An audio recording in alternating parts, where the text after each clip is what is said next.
ditunggu-tunggu setiap hari Minggu ya. Pastinya itu loh. Oke. Tak sabar di orang hari Minggu. Benar kok, benar kok. Oke, pagi ini sebelum kita mau memuji, kita mau memuliakan nama Tuhan, kalau mau aja kita ambil waktu 2-3 menit, kita mau menyembah Tuhan, kita mau mengucap syukur pagi ini. Kita mau naikkan satu pujian yang mungkin sudah pernah kita nyanyikan lagu di minggu-minggu sebelumnya, tapi kalau mau ulangi lagi lagu ini, kalau pengen adik-adik meremah lagu ini. Terima kasih Tuhan. Kami bersyukur untuk pagi yang indah, untuk nafas kehidupannya Tuhan masih beri buat setiap kami. Sama-sama katakan kasih.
dahsyat lagi Tuhan, biarlah Tuhan pimpin kami ya Tuhan. Terima kasih Bapak, terima kasih Yesus. Hanya di dalam nama Tuhan Yesus yang percaya sama-sama katakan amin.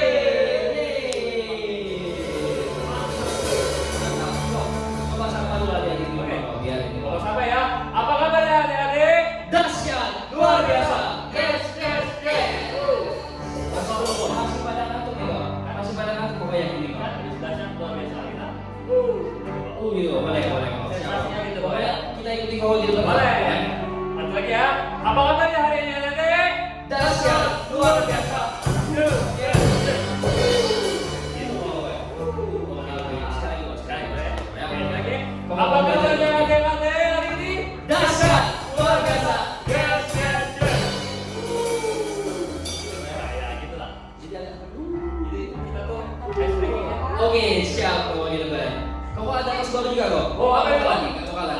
Oke. Ketika kau bilang, 1, 2, 3. Gini, begini.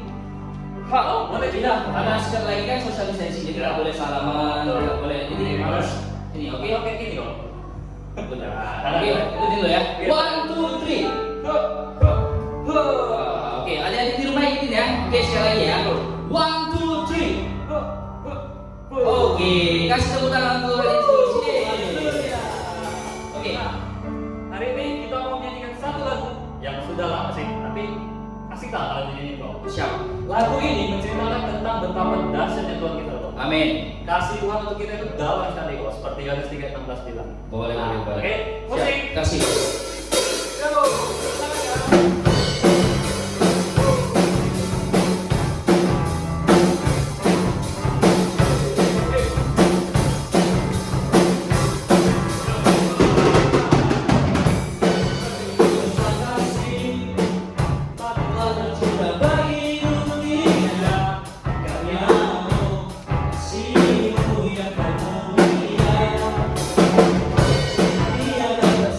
Dia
memuji memuliakan lebih lagi. Amin. Amin.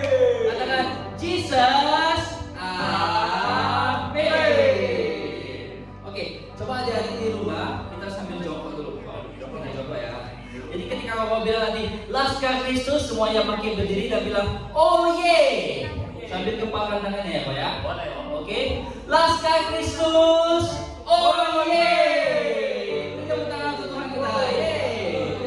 Oke, kita mau terbang setinggi-tingginya. Kita mau nyanyi, kita mau bersorak-sorai bagi Tuhan. Amin. Amin. Musik.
ketemu lagi sama Cece hari Minggu ini ya.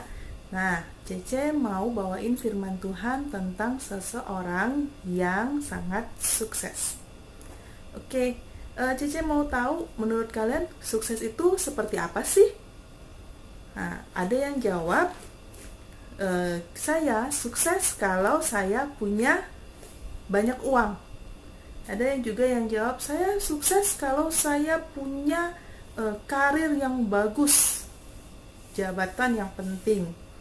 Ada juga yang jawab, saya akan menjadi orang yang sukses apabila saya punya banyak barang-barang yang bagus.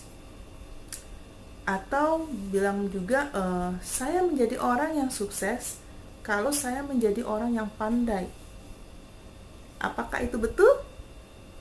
Pertanyaan dari Cece adalah, kalau kamu punya uang yang banyak, tapi kamu pakai uang itu untuk melakukan hal-hal yang tidak baik, misalnya uangnya kamu pakai untuk beli obat-obatan terlarang seperti narkoba, apakah itu bagus? Atau kalau misalnya kalian punya kekuasaan, jabatan, terus kalian pakai kekuasaan itu untuk menindas orang-orang yang lemah, apakah kekuasaan itu sebuah kesuksesan? Atau kalau kalian ingin kalian punya banyak barang-barang yang indah, tapi kalian tidak bisa memeliharanya, apakah keindahan barang-barang itu masih berupa kesuksesan? Hal yang terakhir, kalau kalian pandai, tapi kalian tidak menggunakan kepandaian kalian itu untuk bekerja, untuk menghasilkan sesuatu bagi yang lain, apakah kepandaian itu sebuah kesuksesan? Tentu saja tidak. Nah, makanya Cece mau kasih tahu kalian tentang seseorang yang mempunyai hikmat dan menggunakan hikmatnya untuk banyak orang. Seorang pemimpin bangsa adalah seorang yang sukses, tapi tanpa bantuan yang lain, apalagi tanpa bantuan dari Allah, maka ia tidak akan dapat bisa menjadi pemimpin yang sukses. Ada satu cerita yang akan Cece kasih tahu kepada kalian.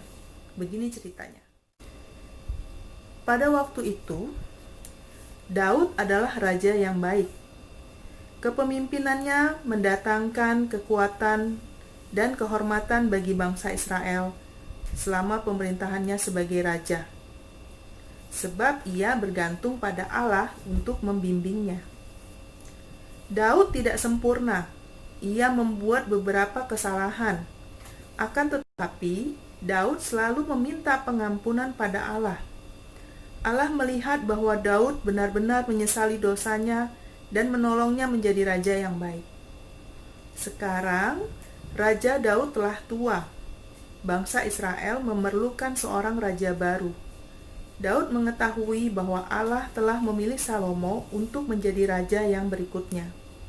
Daud telah berusaha untuk menjadi teladan yang baik bagi Salomo dan memperlihatkan kepadanya cara hidup yang benar.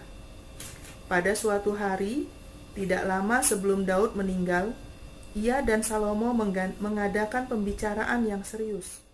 Saat kematian Daud mendekat, ia berpesan kepada Salomo anaknya, "Aku ini akan menempuh segala jalan yang fana, maka kuatkanlah hatimu dan berlakulah seperti laki-laki. Lakukanlah kewajibanmu dengan setia terhadap Tuhan Allahmu, dengan hidup menurut jalan yang ditunjukkannya, dan dengan tetap mengikuti segala ketetapan, perintah, peraturan, dan ketentuannya, seperti yang tertulis dalam hukum Musa, supaya engkau beruntung dalam segala yang kau lakukan, dan dalam segala yang kau tuju. Dan supaya Tuhan menepati janji yang diucapkannya tentang aku, yakni, jika anak-anakmu laki-laki tetap hidup di hadapanku dengan setia, dengan segenap hati, dan dengan segenap jiwa, maka keturunanmu tak akan terputus dari tahta kerajaan Israel. Daud memberitahu Salomo supaya tetap setia kepada Tuhan dan menjalankan semua hukum perintahnya. Apabila Salomo mau berbuat demikian, ia akan menjadi raja yang berhasil dan memerintah umat Allah dengan baik. Tidak lama kemudian, Daud meninggal. Ia telah menjadi raja Israel selama 40 tahun. Sekarang Salomo menjadi raja yang baru. Seluruh rakyat Israel mengharapkan pimpinan yang baik dari Salomo. Salomo menghadapi suatu tugas yang berat. Ketika Salomo memulai pemerintahannya, ia tetap berhubungan dengan Tuhan. Salomo mengasihi Tuhan sama seperti ayahnya Daud. Ia beribadah kepada Tuhan dengan mempersembahkan kurban sembelihan dan dupa. Pada suatu hari, Salomo mempersembahkan 1000 kurban bakaran kepada Tuhan. Itu pasti memerlukan banyak uang, waktu, dan tenaga. Akan tetapi, karena Salomo mengasihi Tuhan, ia ingin melakukan apa saja untuk menyenangkannya. Ketika Salomo berada di Gibeon, sesuatu yang sangat luar biasa terjadi atasnya. Sewaktu ia berbaring di tempat tidurnya pada suatu malam, Tuhan menampakkan diri kepadanya dalam sebuah mimpi, lalu mengajukan suatu pertanyaan kepadanya. Mintalah apa yang hendak kuberikan kepadamu. Apa yang akan kalian minta jika seseorang berkata demikian kepada kalian? Salomo mungkin saja berpikir, wah, inilah kesempatanku untuk menjadi raja yang paling kaya dan paling berkuasa di dunia. Tuhan telah menawarkan untuk memberi Salomo apa saja yang diinginkannya. Salomo dapat saja meminta untuk menjadi raja yang paling termasyhur yang pernah dikenal dunia. Akan tetapi, bagaimana jawaban Salomo terhadap tawaran Allah? Lalu Salomo berkata, Engkaulah yang telah menunjukkan kasih setiamu yang besar kepada hamba-Mu Daud ayahku, sebab ia hidup di hadapan-Mu dengan setia, benar, dan jujur terhadap Engkau. Dan Engkau telah menjamin kepadanya kasih setia yang besar itu dengan memberikan kepadanya seorang anak yang duduk di tahtanya seperti pada hari ini. Mula-mula Salomo memuji Allah. Kegembiraannya mengenai tawaran Tuhan tidak begitu meluap-luap sehingga ia lupa siapa Tuhan itu dan apa yang telah dilakukan Tuhan baginya. Salomo memuji Tuhan karena memberinya ayah yang baik, yang telah mengajarkan kepadanya bagaimana menyembah Tuhan dan hidup baginya. Kemudian ia bersyukur kepada Tuhan untuk kesempatan duduk di tahta dan menjadi raja Israel. Tanggapannya terhadap pertanyaan Tuhan memperlihatkan rahasia keberhasilan Raja Salomo. Mula-mula ia memuji dan membesarkan Tuhan untuk semua hal baik yang terjadi atas dirinya. Ia tidak membanggakan diri atau sombong. Ia tahu bahwa untuk menjadi raja yang baik, ia harus bergantung sepenuhnya kepada Tuhan. Akan tetapi Salomo belum menjawab pertanyaan Tuhan. Ada beberapa hal yang harus disampaikan kepadanya sebelum ia mendapat jawaban. Kata Salomo, "Maka sekarang ya Tuhan Allahku, Engkaulah yang mengangkat hamba-Mu ini menjadi raja menggantikan Daud ayahku, sekalipun aku masih sangat muda dan belum berpengalaman. Demikianlah hamba-Mu ini berada di tengah-tengah umat-Mu yang Kau pilih, suatu umat yang besar, yang tidak terhitung dan tidak terkira banyaknya." Salomo mengetahui bahwa ia mempunyai tugas yang berat sebagai Raja Israel. Ayahnya tidak ada lagi untuk memberi nasihat dan dorongan kepadanya. Salomo melihat dirinya sebagai seorang anak kecil yang hampir tidak mengetahui jalan mana yang harus ditempuhnya. Ia merasa kemampuannya tidak sebanding dengan tugas yang telah diberikan kepadanya. Akhirnya, Raja Salomo memberikan jawaban kepada Tuhan. "Maka berikanlah kepada hamba-Mu ini hati yang paham menimbang perkara untuk menghakimi umat-Mu dengan dapat membedakan antara yang baik dengan yang jahat.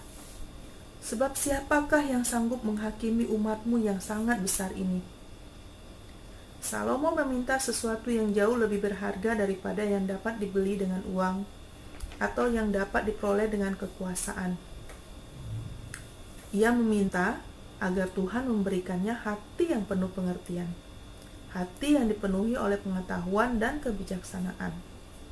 Ia mengerti bahwa kebutuhannya yang paling besar adalah kemampuan untuk memerintah dan menghakimi umat Allah. Ia menghendaki pengertian yang jelas antara yang baik dan yang jahat. Itulah satu-satunya cara ia dapat menjadi raja yang adil dan bijaksana. Allah senang dengan jawaban Salomo. Pasti Allah akan memberi Salomo kekayaan, kekuasaan, umur panjang, dan perlindungan jika Salomo memintanya. Akan tetapi, Salomo meminta sesuatu yang jauh lebih penting daripada hal-hal itu, dan Allah dengan senang hati memberikannya kepada dia. Apa yang dikatakan Allah kepada Salomo? Maka sesungguhnya aku melakukan sesuai dengan permintaanmu itu. Sesungguhnya aku memberikan kepadamu hati yang penuh hikmat dan pengertian, sehingga sebelum engkau tidak ada seorang pun seperti engkau, dan sesudah engkau takkan bangkit seorang pun seperti engkau. Karena Salomo akrab dengan Tuhan dan sungguh-sungguh ingin melayani rakyatnya, Tuhan memberinya banyak berkat. Dan juga apa yang tidak kau minta aku berikan kepadamu, baik kekayaan maupun kemuliaan, sehingga sepanjang umurmu tak akan ada seorang pun seperti engkau di antara raja-raja.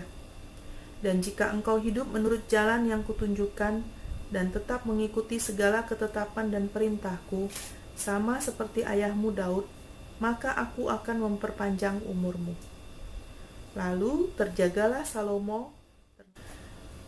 Karena Salomo akrab dengan Tuhan, maka permintaan Salomo dikabulkan oleh Tuhan. Apalagi permintaan Salomo adalah permintaan yang baik. Bukan hanya Salomo mendapatkan hikmat daripada Tuhan, tapi Tuhan juga memberikan berkat-berkat yang berlimpah kepada Salomo. Tuhan telah menjanjikan bahwa jika kita hidup terus berusaha untuk mengutamakan Tuhan dalam hidup kita, maka Dia akan memenuhi semua kebutuhan kita. Kita tidak perlu khawatir lagi karena kita berada dalam pemeliharaannya. Amsal 8 ayat 11 berkata, hikmat lebih berharga daripada permata. Apapun yang diinginkan orang tidak dapat menyamainya. Adik-adik tahu nggak perbedaan pengetahuan dan hikmat? Pengetahuan adalah pengertian akan fakta-fakta. Hikmat adalah kemampuan untuk menggunakan fakta-fakta itu. Contohnya, kita boleh tahu bahwa kuali digunakan untuk memasak.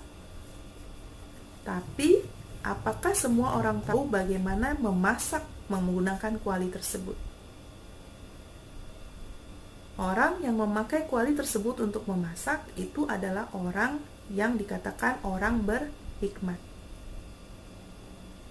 Adik-adik, kalau adik-adik tahu bahwa Salomo karena meminta hikmat daripada Tuhan, Tuhan memberikan semua yang terbaik dalam kehidupannya. Apakah kalian juga ingin seperti Salomo? Caca juga ingin seperti Salomo. Karena itu, mari kita semua tetap lebih mengutamakan Tuhan di dalam kehidupan kita. Karena kita ingin menjadi seperti Salomo.